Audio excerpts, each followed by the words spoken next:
इस कहानी का हीरो विक्रम एकदम साधारण सा दिखने वाला इंसान है। वो अपनी रोजी रोटी कमाने के लिए एक बड़े से वेयर हाउस यानी लॉजिस्टिक सेंटर में काम करता है, पर उसे अपनी ये नौकरी बिल्कुल पसंद नहीं और इसकी वजह आपको जल्दी पता चल जाएगी। एक दिन विक्रम ने अपने बगल में काम कर रहे रोबोट से बात करने की कोशिश की, मगर उस बेजान पालतू को विक्रम की बात समझ नहीं आई और वो अपने काम में लगा रहा। दरअसल यही बात विक्रम को अपनी नौकरी से सबसे ज्यादा चिढ़ती थी। पूरे वेयर हाउस या आधुनिक AI रोबोट से भरा हुआ था जो सारे काम खुद ही निपटा लेता था। विक्रम बस ऊपर से देखरेख करता था, मगर बात करने के लिए एक भी इंसान नहीं था। कभी कभी तो उसे इंसानी रिश्तों की बहुत याद आती और मन ही मन सोचता कि कहीं वो गलत जगह तो नहीं आ गया। ये सब कुछ 2 महीने पहले शुरू हुआ, जब विक्रम अपनी मिलिट्री सर्विस पूरी करने के बाद घर लौटा था। उसकी बदकिस्मती का सिलसिला वहीं से शुरू हो गया। सबसे पहले तो उसके माता पिता उसकी छुट्टी का तोहफा देते हुए जोंगबू नामक शहर चले गए। उन्होंने विक्रम को उसके पुराने स्कूल के पास एक छोटा सा घर किराए पर दिला दिया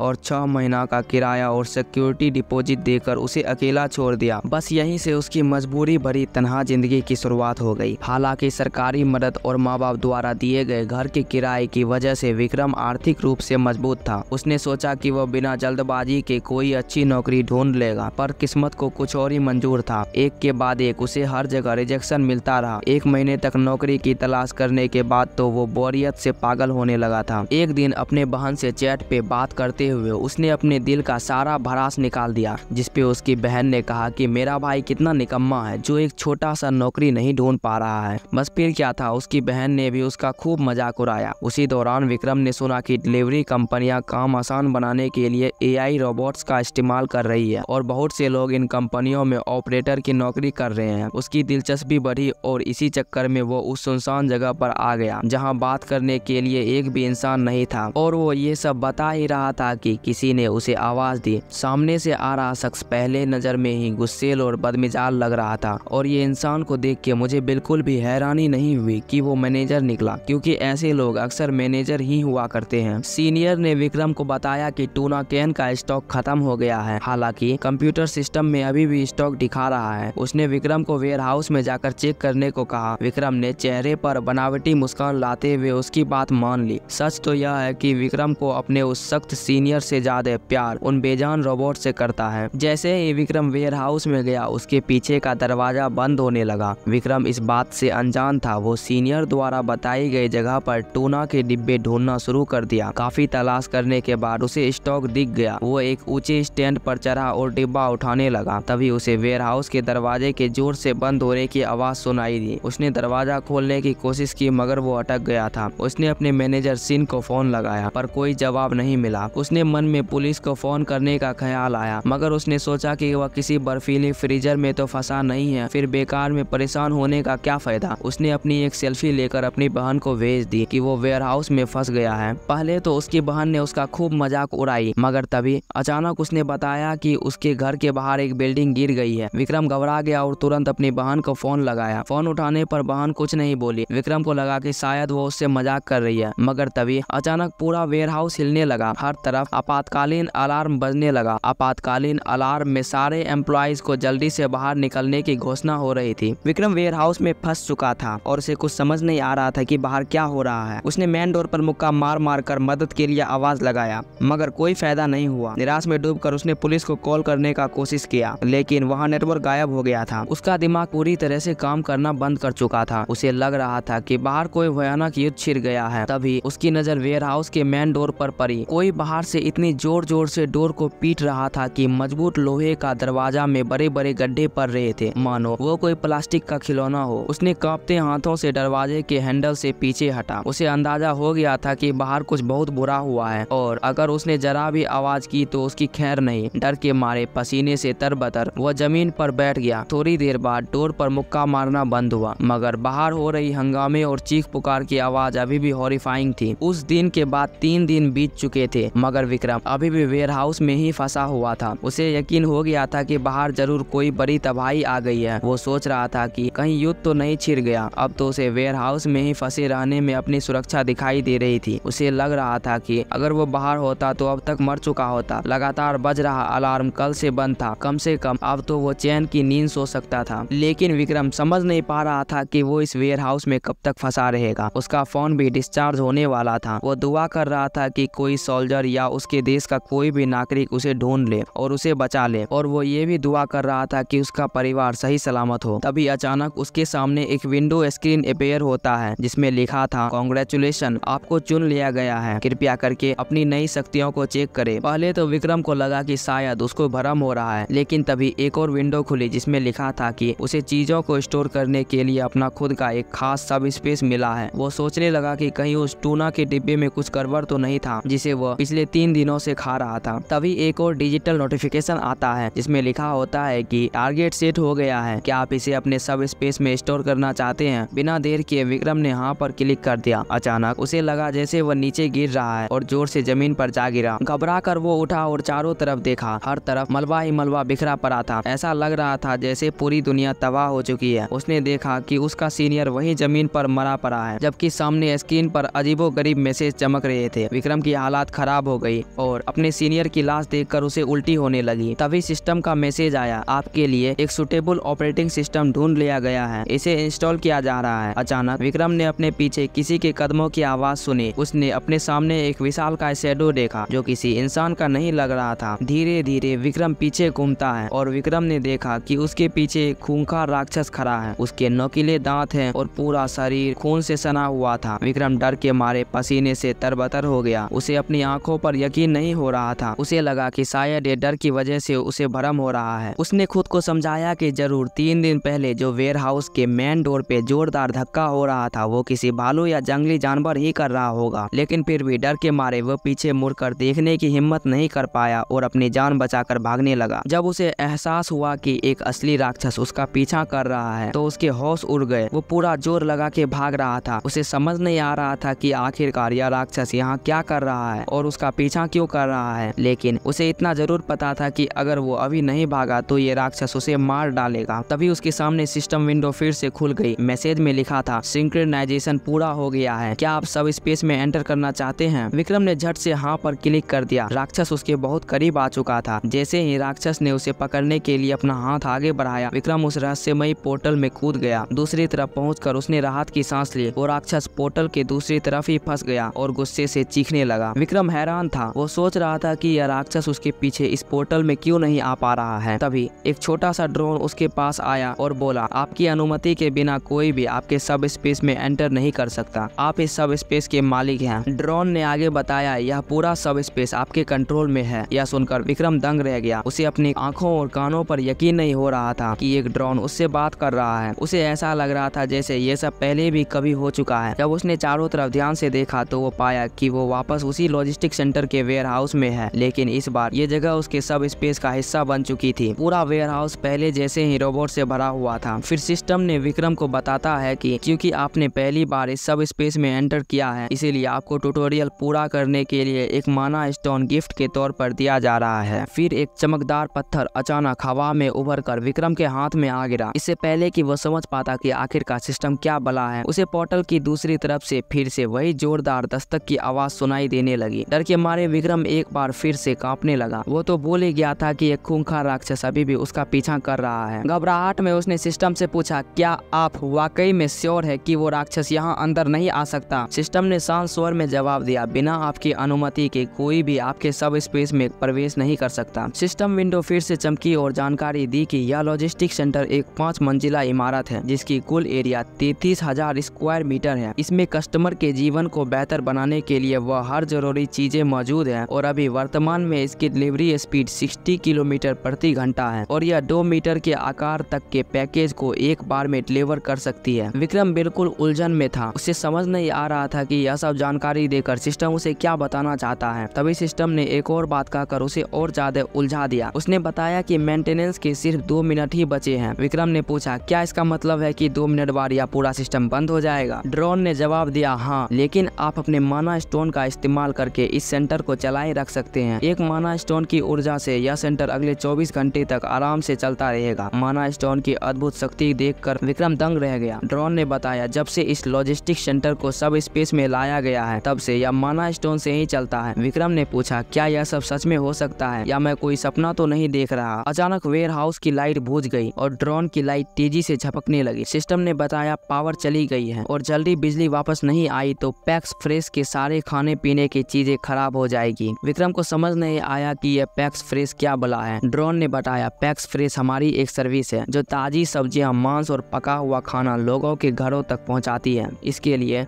हम फ्रीजर और डीप फ्रीजर का इस्तेमाल करते हैं। विक्रम ने गुस्से में उस राक्षस की तरफ देखा जो पोर्टल के उस पार खड़ा था। उसे समझ आ गया कि बाहर मानो तो कयामत आ गई है। ऐसे में खाने पीने की चीजों को बचाना बहुत जरूरी था। उसने ड्रोन से पूछा, क्या ये माना स्टोन सचमुच बिजली की तरह काम कर सकते हैं? ड्रोन ने कहा, हाँ। विक्रम ने फिर से पूछा, तो मुझे और ज्यादा माना स्टोन कहाँ से मिलेगा? ड्रोन ने जवाब दिया, आपको ये माना स्टोन उन राक्षसों को हराने से मिलेगा जो दूसरी दुनिया से आए हैं। यह सुनकर विक्रम का चेहरा उतर गया। उस भयानक राक्षस से भिड़ना तो उसके लिए आसान नहीं था। उसने ड्रोन से कहा, ठीक है, अभी के लिए इसी माना स्टोन से काम चलाओ, मुझे कुछ हथियार लेकर आने दो। वेयर हाउस में जाकर उसने तरह तरह के हथियार उठाए। सिस्टम विंडो पर हथियार की कीमत दिखाई दे रही थी। विक्रम सोच रहा था कि अगर उसने एक साथ सारे हथियार उस राक्षस पर फेंक दिए तो वो जल्दी खत्म हो जाएगा, लेकिन उसे यह भी यकीन नहीं था कि यह हथियार उस राक्षस की मोटी चमड़ी को चीर भी पाएगा या नहीं। उसने सोचा कि शायद धीरे धीरे हमला करना ही बेहतर होगा, क्योंकि वो राक्षस उसके सब स्पेस में घुस नहीं सकता। इसीलिए जल्दबाजी करने की कोई जरूरत नहीं थी। उसने एक कुल्हाड़ी उठाई और जोर से राक्षस पर फेंकी। कुल्हाड़ी उसके शरीर से टकराई और जमीन पर गिर गई। राक्षस और भी गुस्से से गरजने लगा। विक्रम का प्लान काम नहीं कर रहा था। उसके पास अब ज्यादा हथियार नहीं बचे थे। उसने एक बार फिर से वही कुल्हाड़ी उठाई और पूरी ताकत से राक्षस पर फेंकने के लिए तैयार हो गया। उसने सिस्टम से पूछा, मेरे पास कितनी कुल्हाड़ियां बची है? सिस्टम ने बताया, आपके पास 15 कुल्हाड़ियां बची है। ये सुन के विक्रम हैरान रह गया। उसे उम्मीद थी कि उसे एक दो से ज्यादा कुल्हाड़ियां तो नहीं बची होगी। उसने पूछा, ये सारी कुल्हाड़ियां कहाँ रखी है? सिस्टम ने उसे जगह बताई और विक्रम भागता हुआ वहाँ पहुँच गया। उसे देखकर हैरानी हुई कि वहाँ तो लाखों करोड़ों कुल्हाड़ियां रखी हुई थी। सिस्टम ने बताया, चिंता मत करो, ये कुल्हाड़ियां कभी खत्म नहीं होगी। ये एक खास तकनीक से बनाई गई है जिससे इन्हें बार बार डुप्लीकेट किया जा सकता है। हालांकि ये टूट जरूर सकते हैं, लेकिन इनकी संख्या कभी कम नहीं होगी। यह सुनकर विक्रम के होश उड़ गए। अगर सिस्टम सच कह रहा है तो उसके पास तो अनगिनत हथियार हैं। सिस्टम ने भी इस बात की पुष्टि की और बताया कि हाँ, यह बिल्कुल सच है। अब विक्रम बेफिक्र हो गया। हथियार की चिंता खत्म होने पर वो बेझिझक उस राक्षस पर हमला कर सकता था। तभी सिस्टम ने एक और मजेदार बात बताई, आपको खुद से हथियार फेंकने की भी जरूरत नहीं है। आप यहाँ से कुछ भी शिप करके उस राक्षस तक भेज सकते हैं। विक्रम हैरान हुआ, शिप?